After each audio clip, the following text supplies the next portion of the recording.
पाटील यांचं अस्तित्व, यांचं नेतृत्व या तालुक्यातून कमी करण्यासाठी, त्यांना कमीपणा आणण्यासाठी ही सगळी मंडळी या ठिकाणी एकत्र आलेली आहे. आज जिल्हा परिषद पंचायत समितीमध्ये टोटल आपल्याला आपल्या तालुक्यातून 5 जिल्हा परिषद सदस्य आणि 10 पंचायत समिती सदस्य असे 15 व्यक्ती या ठिकाणी निवडून द्यायचे. ही 15 व्यक्ती म्हणजे नामदार दिलीपरावजी वळसे पाटील यांच्या बरोबरीनं त्यांच्या टीममध्ये काम करणारी हे सगळे टीम मेंबर आहेत. कॅप्टन आपण निवडलेला आहे. कॅप्टनला तितक्याच पद्धतीनं खाली काम करणारी आपण टीम देखील त्या ठिकाणी निवडून द्यायची आहे. आणि ती निवडून देत असताना आपल्या सर्वांची जबाबदारी ही जास्त महत्वाची आहे की आपण देणारा माणूस हा नामदार दिलीपरावजी वळसे पाटील यांच्या विचारात असला पाहिजे. त्यानं निवडून गेल्याच्या नंतर नामदार दिलीपरावजी वळसे पाटील यांनी राष्ट्रवादी काँग्रेस पक्षाचा विचार पुढे घेऊन जायचं काम केलं पाहिजे. त्यानं स्वतःच्या स्वार्थासाठी गद्दारी नाही केली पाहिजे. त्यांनी स्वतःच्या स्वार्थासाठी कधी पक्ष बदलला नाही पाहिजे. याची काळजी आपण सर्वांनी त्या ठिकाणी घेतली पाहिजे. आज काही मंडळी फक्त पद मिळवण्यासाठी कुठल्या तरी वेगवेगळ्या पक्षात त्या ठिकाणी जातात आणि आरोप मात्र दुसऱ्यांवर त्या ठिकाणी करत असतात.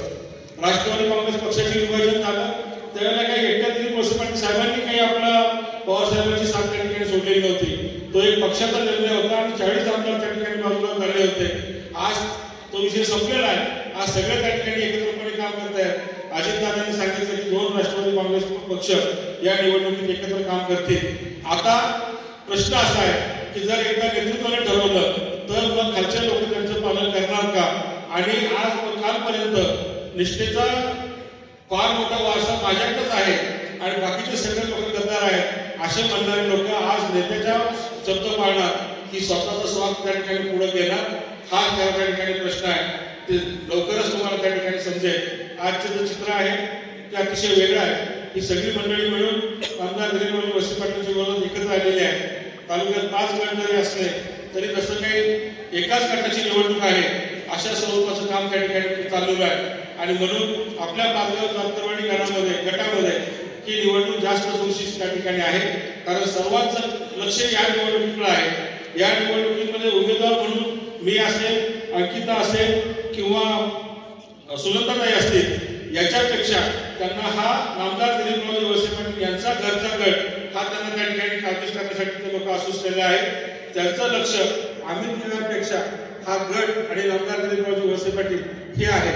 त्यांचं लक्ष साहेबांचा अपमान करण्याचं आहे. त्यांचं लक्ष साहेबांचे मानहानी करण्याचं त्या ठिकाणी आहे.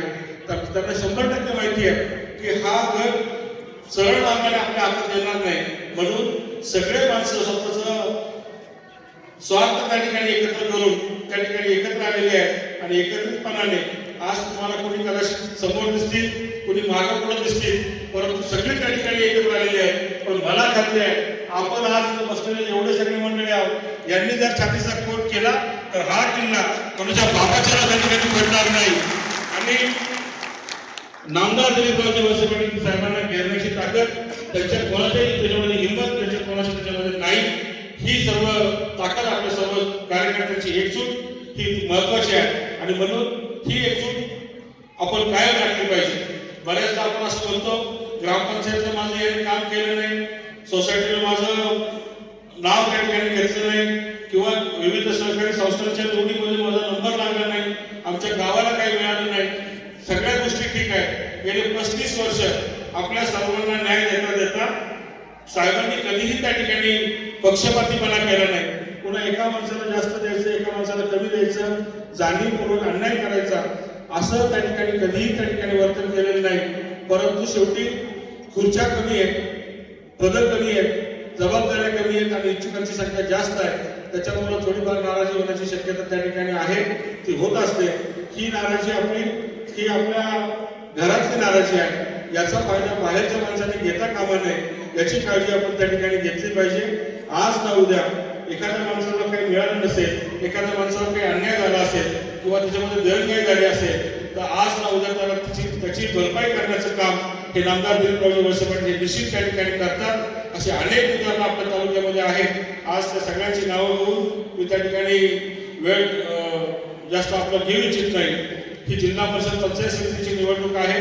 या निवडणुकीतून आपल्या व्यक्तिगत लाभाच्या योजना असतील, आपले छोटे रस्ते असतील किंवा छोटी छोटी काही विकास कामं आहेत, विकास कामांचा डोंगर तर नामदार दिलीपरावजी वळसे पाटलांनी मोठ्या प्रमाणात त्या ठिकाणी उभा केलेला आहे.